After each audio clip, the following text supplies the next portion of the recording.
আপনারা নিশ্চিত থাকেন গতকাল নুর ভাইকে যেভাবে পিটাইছে এই পরিণতি এখানে প্রত্যেকজনকে ভোগ করতে হবে। আমরা গত দীর্ঘ অনেক বছর, এটা আমরা 15 বছর অনেক আগে থেকে দেখছি যে পুলিশকে সরকারি বাহিনীর লাঠিয়াল বাহিনী হিসাবে ব্যবহার করা হয়। অর্থাৎ যেই সরকারি আসে সেই সরকারি হচ্ছে পুলিশকে ব্যবহার করে। এখন প্রশ্ন হচ্ছে পুলিশ তাহলে কেন ব্যবহার করে?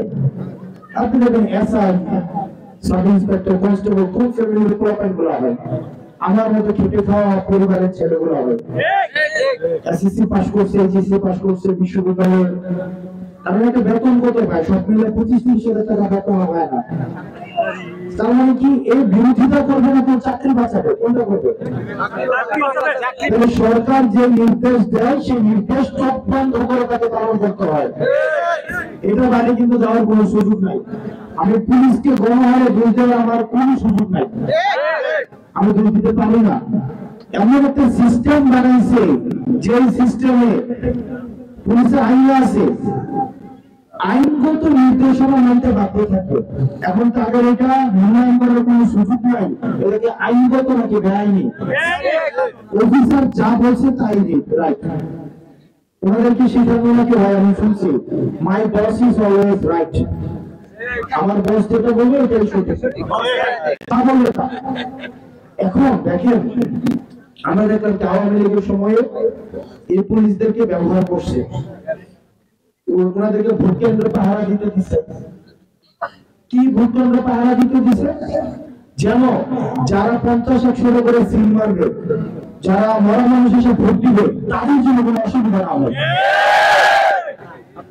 এটাই তো অর্থাৎ সরকার তাদেরকে দায়িত্ব দিছে রাতের বেলা ভোটটা তুমি রাতে নিবা, দিনের বেলা তো ভোট নেওয়ার দরকার নাই। এখন এই যে ভোট ডাকাতি তাদেরকে সক্রিয় করাইছে, তারা কি এটার বিরোধিতা জানাইতে পারছে? কেন পারে নাই?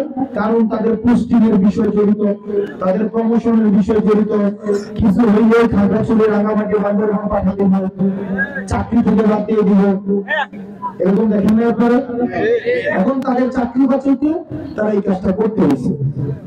এখন দেখুন আপনাদের সাথে এসআই, কনস্টেবল, নিচের লেয়ারের যে অফিসার আছে তাদের সাথে হচ্ছে আপনাদের ঝামেলাটা হয়েছে, তাই না?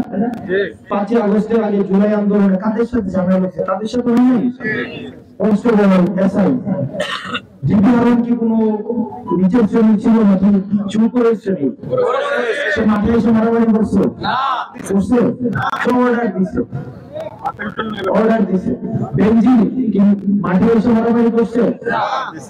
তারপর হচ্ছে যে প্রণব কুমার মাঠে এসে মারামারি করছে? করেন নাই তো। বিপ্লব মাঠে এসে মারামারি করছে? তারা অর্ডার দিছে আর এগুলো বাস্তবায়ন করছে আমাদের মতো নিরীহ ফ্যামিলির এসআই, কনস্টেবল সহ যারা নিরীহ চাকরি বাঁচানোর জন্য।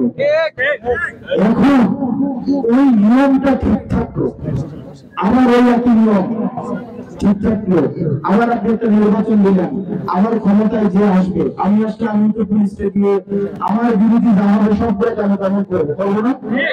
যে আসবে তারা করবে না? এখন এই কারণে এখন এই পুলিশ তারা একটা দাবি জানাইছিল যে তাদের একটা সংস্কার কমিশন হবে। এই সংস্কার কমিশন তাদের এই পোস্টিং প্রমোশন এগুলোর জন্য তারা সরকারের কাছে দায়বদ্ধ থাকবে না সরাসরি, তারা এটা সংস্কার কমিশনের কাছে দায়বদ্ধ থাকবে। তারা ওখানে বিচার দিতে পারবে পুলিশকে ব্যবহার করা হয়েছে কি হয় নাই এটা দেখার জন্য এই সংস্কার কমিশন থাকবে। এই সংস্কার কমিশনে কারা কারা থাকবে? বিশ্ববিদ্যালয়ের শিক্ষক, সাবেক বিচারপতি, ওই যেমন আমাদের আরো কিছু কমিশন আছে না, যেমন নির্বাচন কমিশন, পিএসসি, এরকম কিছু একটা করতে চাইছে। আমাদের এই উপদেষ্টা মন্ডলী বা আমাদের অন্তর্বর্তীকালীন সরকারকে সেটা করছে না। পুলিশকে আমার আপনারা নিশ্চিত থাকেন গতকাল নুর ভাইকে যেভাবে পিটাইছে এই পরিণতি এখানে প্রত্যেকজনকে ভোগ করতে হবে। আমরা অনুরোধ করবো পুলিশ ভাইদেরকে, আপনারা আমাদের ভাই, আপনারা এই বিপ্লবের অংশ, আপনার এই পুলিশ সংস্কার কমিশনের জন্য আপনার ঐক্যবদ্ধ হন, না হয় আবার যে সরকার আসবে এই সরকার আপনাদেরকে লাঠি আর বাহিনী হিসেবে ব্যবহার করবে। ওনারা কিন্তু নিচে নেমে আসবে না, কোন অফিসার কিন্তু নিচে আসবে না, আপনাকে সুন্দরবন উঠাই নিয়ে আসো।